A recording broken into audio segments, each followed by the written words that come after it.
Manonood man kayo, hindi. Wala kayong magagawa. Kasi account ko to, buhay ko to.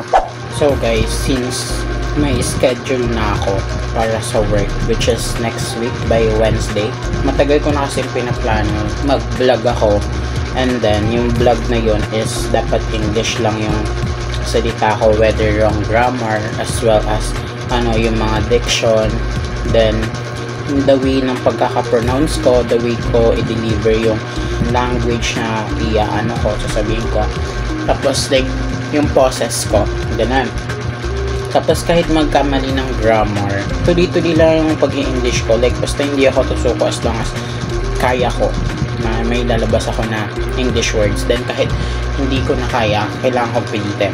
Kasi I choose to be part of BPO. Gusto ko talaga ma-enhance yung vocabulary ko as well as my public speaking skills, since hindi pa talaga ako ganun kabihasa, which is gusto ko maging fluent sa English.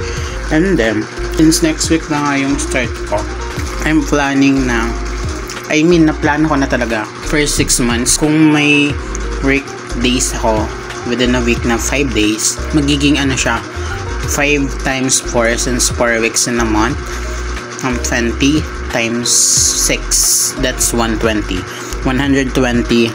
na vlogs na mababo ko. Tapos doon, puro English lang yun. Tapos titignan ko yung improvement ko from day 1 up to date 120. Whether you like it or not, manonood man kayo, hindi, or kahit kung gusto nyo mapatigilin ako, wala kayong magagawa. Kasi account ko to, buhay ko to. Ako ang bida sa kwento ng aking buhay. Kain. Bye-bye.